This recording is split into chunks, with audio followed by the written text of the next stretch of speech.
Now we're going to solve for equations, trig equations, where it asks us to solve for all solutions, not just the solutions in a specific interval. So we're going to take the same steps that we took before. We're going to look to make sure that we only have one trig function and that we only have one type of angle. So it's the same angle throughout the entire equation. We don't have to worry about that here because there's only one term that has a trig function in it, and it is cosine of theta. So we don't have to worry about multiple trig functions in the same equation here. So we're going to go right to isolating that cosine of theta. I'm going to do that by multiplying both sides by -2. And when we do that, the negative times the negative will become a positive, and 2/4 will reduce. So we have the square root of 2/2 is equal to the cosine of theta. Now we want to know all the situations where we're going to get a ratio of square root of 2/2. So I'm going to draw a quick picture for you here.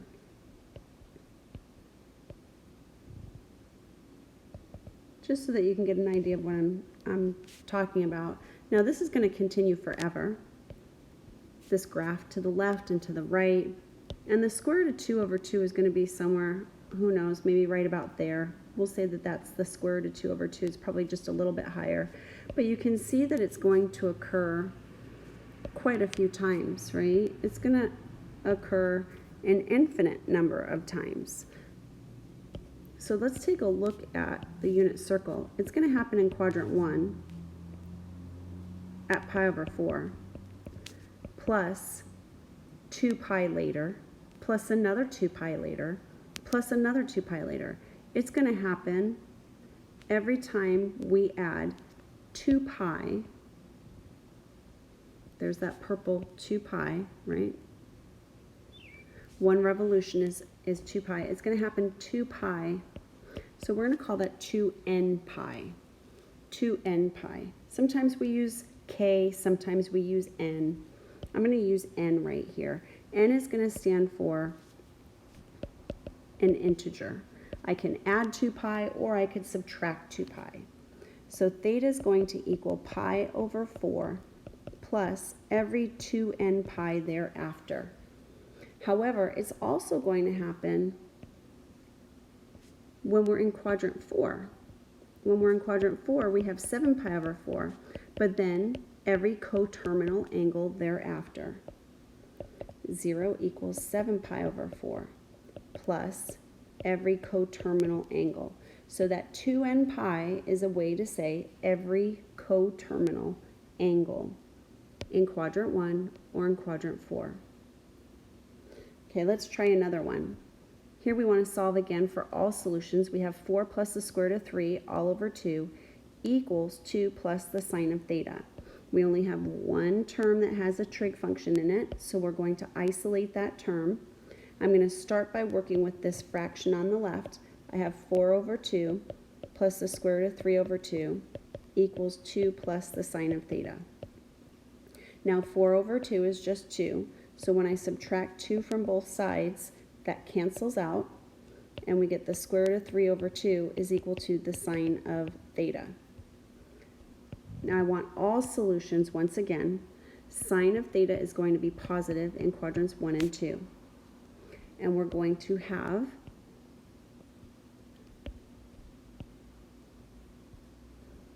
a pi/3 angle, which is going to result in the y value being square root of 3/2. And then we also have the 2 pi/3 angle. Let's work with the pi/3 angle first. Theta is going to equal pi/3, but every coterminal angle thereafter, so that would be a 2n pi. Our answer is also going to include 2 pi/3 with every coterminal angle thereafter as well. So we have two answers that provide infinite number of solutions each.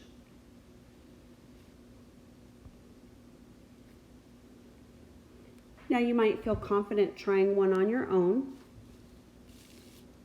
We've got a few right here that you are more than welcome to try on your own if you like.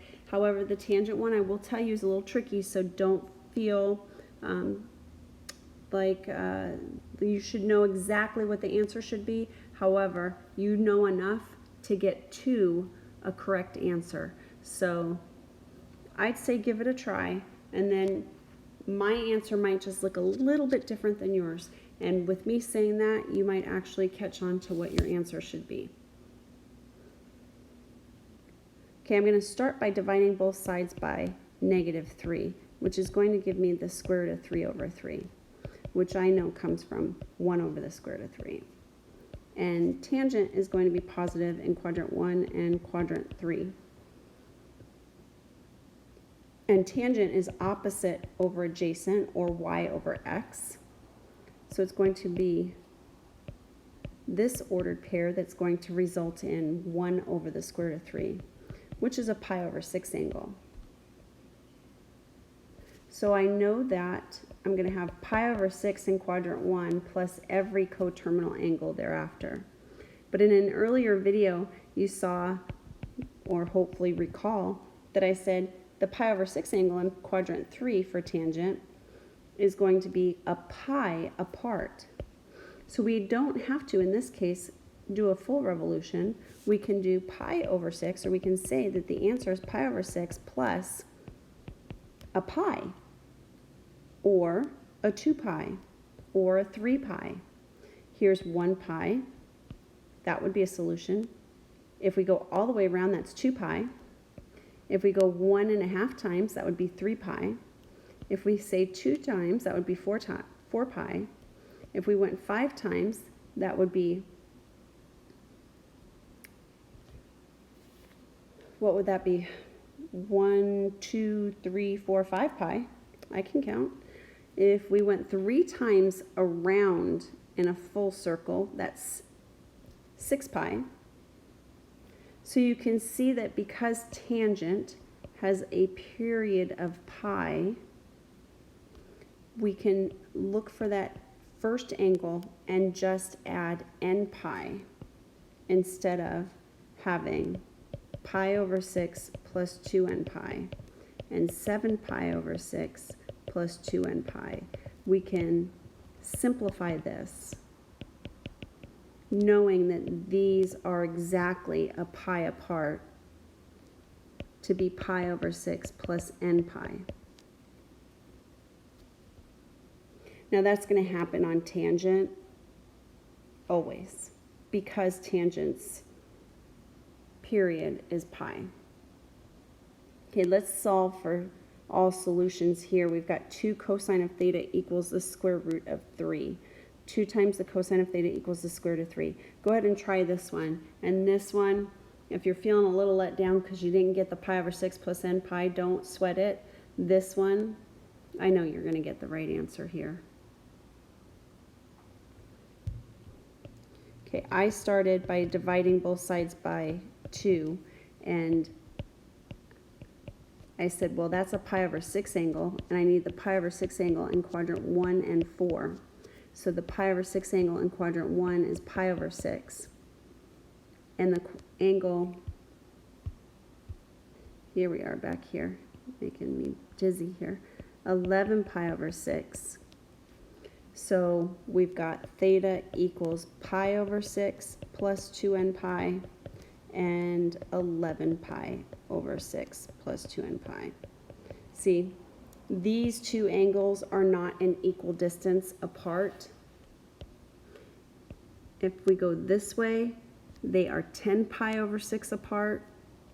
And if we go this way, they are, that looks like what? 2 pi over 6 apart? Indeed. So this is 2 pi over 6 apart. This one is 11 minus 1 is 10 pi 6 apart. So they're not an equal distance apart. Versus here we had 1 pi and we had 1 pi. So they were an equal distance apart, going positive turn and going a negative turn. And that's what allowed us to write this as one answer here we don't have that luxury. We have to rate this as two different answers.